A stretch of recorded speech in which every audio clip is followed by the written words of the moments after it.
তিন নাম্বার প্রশ্ন হবে তুমি ধন সম্পদ কিভাবে অর্জন করছো। প্রশ্নটা কি? ধন সম্পদ কিভাবে অর্জন করছো। 4 নম্বরে হবে এই ধন সম্পদ কোন পথে ব্যয় করছো। 5 নম্বরে হবে এলেম শিখিছো কি। এলেম জ্ঞান,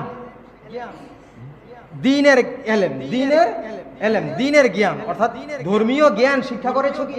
যদি শিখে থাকো সেই অনুযায়ী কতটুকু আমল করেছো। লাস্টের প্রশ্ন 5 নাম্বার।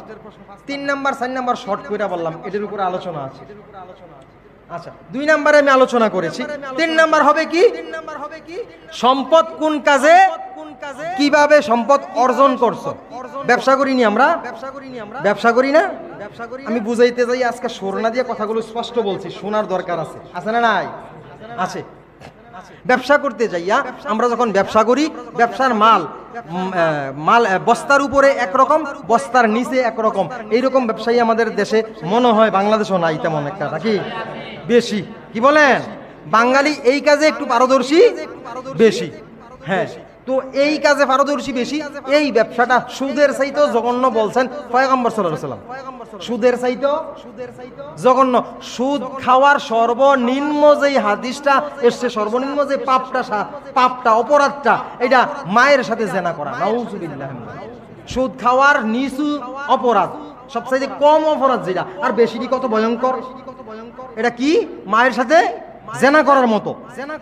এর চাইতে জঘন্য যদি সুদ ব্যবসা যদি উপরে এক নিচে আরেক দিয়া ব্যবসা করা হয়। যদি আপনি এটার মূল্য এতটুকু, এটার মান এতটুকু, আপনি বলবেন একটা জিনিস আপনার কাছে, একটা মোবাইল বিক্রি করলাম, এটা যাইব 1 বছর, আমি কইলাম 5 বছর যাইব গ্যারান্টি লোন। বুঝে আসছে?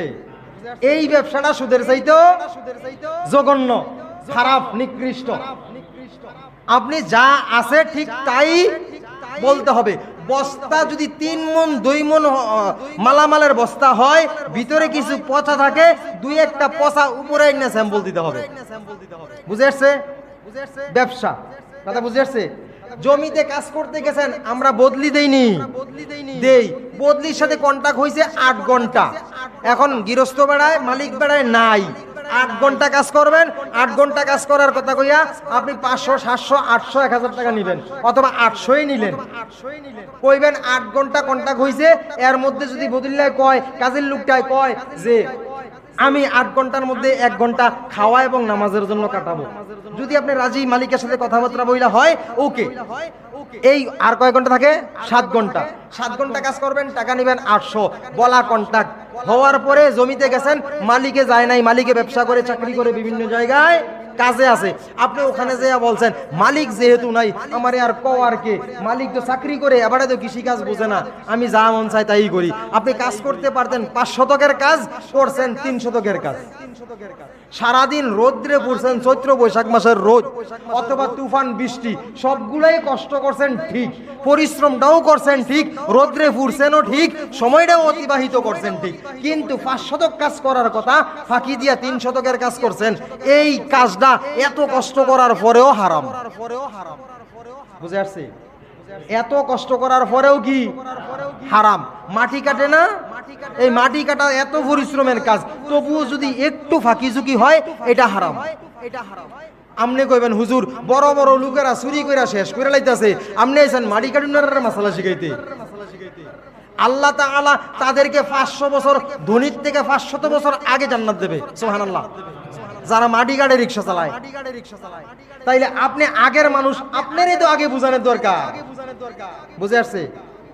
আপনি আগের মানুষ না, গরিব। ধনীর থেকে 500 বছর আগে কে যাবে? গরিব। তাহলে আপনাকে আগে বুঝানো দরকার। তারা যেহেতু বুঝে না, তাদের কাছে আমরা নসিহত করি, মন চাইলে বুঝলো, না বললে না, তাদের এখতিয়ার। আপনি যেহেতু আমার সাথে থাকছেন, আমি আপনার সাথে থাকছি, আপনি যেহেতু আগের মানুষ, আপনি যেহেতু বেশি সম্পদের হিসাব দেওয়া লাগবে না, হাসরের ময়দানে বেশি সম্পদ নাই, তো তাড়াতাড়ি হিসাব শেষ করে যাওয়ার ব্যবস্থা আছে। যার হিসাব সম্পদ কম, তার হিসাব কম। তাহলে আপনাকে তাড়াতাড়ি বুঝাই দেই, অল্প অল্প ত্রুটিগুলা না কইরা সহি সালামতে চলেন, ইনশাআল্লাহ সবার আগে জানগা। কি বলেন? আচ্ছা, এই কাজগুলো হারাম এভাবে করলে।